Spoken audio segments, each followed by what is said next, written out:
till 10, Mm-hmm. 3 hours is our free time. We can choose to do our homework or to watch TV. Right.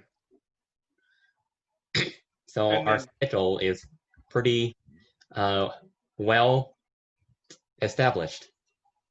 excellent, excellent.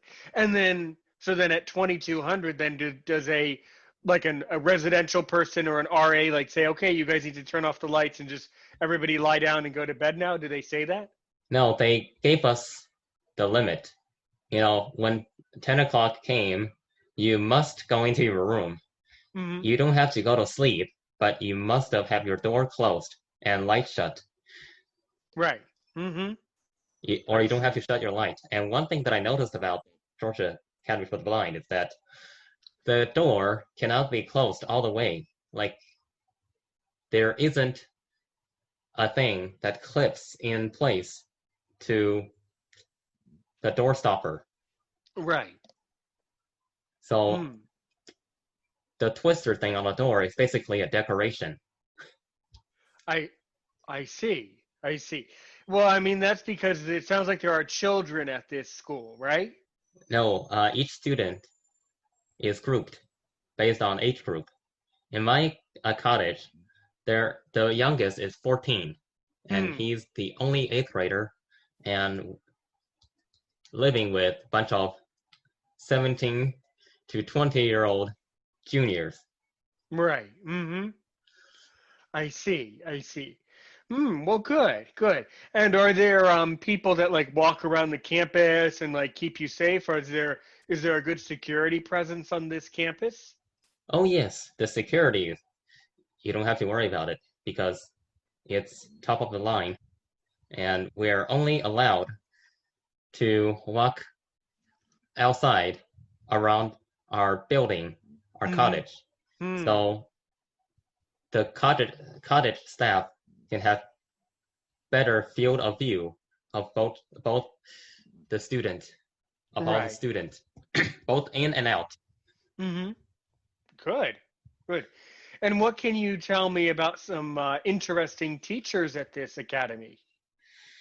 See, most of the teacher know, like a lot of teacher know a lot of my friend, such as my uh, friend from the student division of the Georgia affiliate of the Mm-hmm. National Federation of the Blind.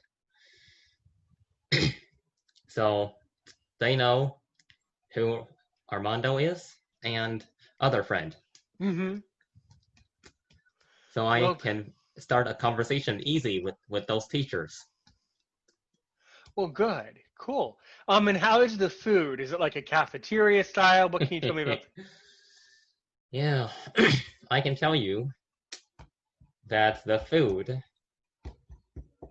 is kind of in between. Some people say it's great, but some people think it's not as good.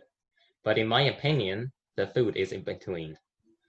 Sometimes they serve us good food, and sometimes they serve us uh, not good food. Food that's not as great.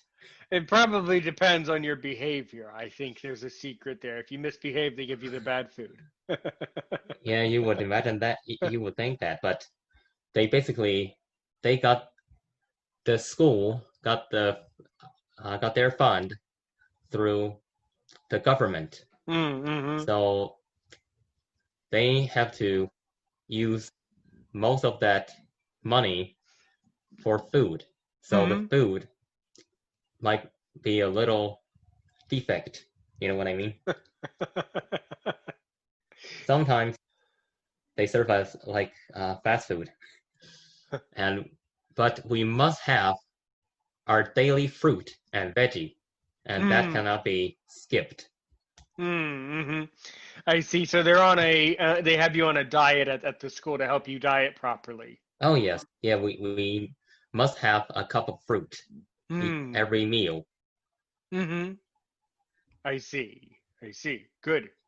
Excellent. Well, that's good. Cool. Cool. All right. And what else can you tell me about this academy? It's the building the GAB building or the school building is a maze, and you cannot figure out this the layout within just 1 week. Mm-hmm. And I get lost, who knows how many times throughout the 5 days that I was there. Mm-hmm. So the building is hard to mental map, Right. but you will eventually get it, but not for a week. Mm-hmm. Right. I see. I see. So how many teachers do you think work at the school? It's 3 people for 1 teacher. Mm. It's 3-to-1 ratio. So I will put it this way. So each class is, I don't know how many teachers, but I know how many students are there for each class. And how many students are there for each class? The maximum is 4 to 6, and the minimum is 2 to 3. Excellent. Okay. So the class sizes are very, very small at this school. Oh, yes. So the teachers can get one-on-one attention. Right. Mm-hmm. That's excellent. So good. And so specifically, what classes are you taking? This year, I'm taking American Literature, Algebra 1, and Intro to Business and Technology, Mm-hmm. and Physical Science, Mm-hmm. and Algebra 1 Support. Mm-hmm. That's about it. Well, okay. What other questions do you have for Aaron's opinion today? I think we've covered a lot today. What else do you want to know today? Or what are some other issues you want to bring up? One issue that I want to say is that have you ever considered of having your own website, just for Aaron's opinion? That's a great question. I have, but I feel that basically all of the links that I send out and all of the posting kind of already acts like a website. People can just go to the Facebook page and gather all of the information they would need. I have looked into that. I'm not to a point where I would need to do that because what I'm doing is working, I think. Okay. And but thank you. You're right. That is an important part. But I think that the Facebook pages and sending out posts does a lot of that work. A lot of that can be accomplished with a successful Facebook campaign. I'm curious about something. You do not need to tell me if you don't want. How many downloads has Michael's Weekly Perspective earned? Oh, per episode, I only get 20 or more. Well, how many total downloads have you received? That I didn't check.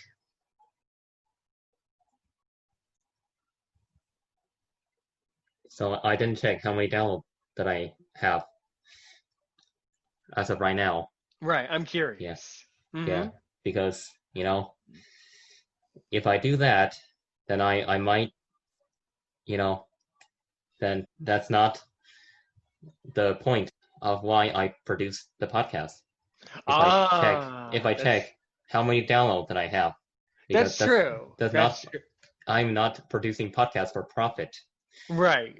That's true, but it's important to keep track. Important to remember that is important, because each time you get a download, that's one download closer to the next goal. So it's not important, but it is good to be aware of that feature, to be aware of it. Mm-hmm. Yes. Oh yes, for sure, yes. Definitely. Mm-hmm. I see. All right. What are some other critical issues that you want to bring up? So, have you ever considered working with a computer to produce your podcast? Because I have found this very efficient when Mm-hmm. editing your audio with Audacity and a very good microphone. Yeah, yeah. I mean, this year I'm doing a lot of other projects. So once I get where I'm going and once I'm a little bit more firm grounded and know what's going to happen in the future, then I am going to buy a more advanced microphone set and kind of get set up in a little bit more of an advanced way, probably. But I don't like to do editing because I want Aaron's opinion to be very relaxed and just very open and just very natural. I just want it to be a conversation that people can listen to. So it's not supposed to be edited. That is my kind of my niche or my thing that makes my podcast stand out is that I don't go to great lengths to make it perfect. I go to great lengths to have a really good conversation with someone and say interesting things. Mm-hmm. That's interesting. Interesting. Yeah. Yeah. Awesome. Mm-hmm. That's one thing that I learned during the COVID-19 vacation slash stay at home order, that Mm-hmm. I learned how to use the basic of Audacity Good. Mm-hmm. Excellent. and the legal aspect of producing, of adding music into your podcast. Yeah, I can tell you, I'm going to tell you about this off the air. There's a really good page you should follow on Facebook that tells you about all of the entertainment and podcasting laws. So if you ever run into a question or if something strange happens, um, there's a particular page that you can go to and you can learn all about it. Yeah. Mm-hmm. That's I'm interesting. yeah, I'm not going to say it on the air. But there's a particular thing that you can listen to where you can learn about the podcasting laws. But they're pretty straightforward, and pretty easy to understand. It's it's not terribly complicated. Yeah. Yeah. So that's, what I have learned during the COVID-19 stay at home order from the government. Right. Right. Exactly. Well, good. And what do you think they will serve for dinner tonight at the academy? Oh, right now I'm back to my house. Oh, meaning you aren't at the academy. You're at your home. You're at No, your house. no, I was home. I went home yesterday, Mm-hmm. so it will take. It's actually a 2-hour bus ride. Oh, I see. So do they provide a bus, or do you just catch a city bus? I catches a bus from the county that I lived in, Mm-hmm. which is DeKalb County, uh, Georgia, and Mm-hmm. they provide a bus to pick the student up who live in DeKalb all the way from the schools in Macon Mm-hmm. to DeKalb, back to DeKalb, yeah. Right. Right. Well, that's good. All right. All right. Well, so what do you think you're going to have tonight for dinner? Oh, I already know. I would Chick-fil-A. Oh, Chick-fil-A. Yeah, So good. it's an easy dinner for me since I am, I need to Mm-hmm. stay as less interactive as possible for Right. days because the pandemic is not over yet, and Mm-hmm. I don't want to get people infected. Plus, I was in a very public place, and you don't know who have the COVID virus. Right. So Right. yeah, I'm trying to stay isolated as much as possible for the weekend. Well, good. You're trying to stay at home as much as you can so that you can work on Michael's weekly perspective, maybe listen to Aaron's opinion. That's basically all I want to say for this episode. Do you have any final words? Because I'm getting a little hungry. I do want to go eat dinner myself. So do you have any final words that you would like to say? The final word is that, you know, That's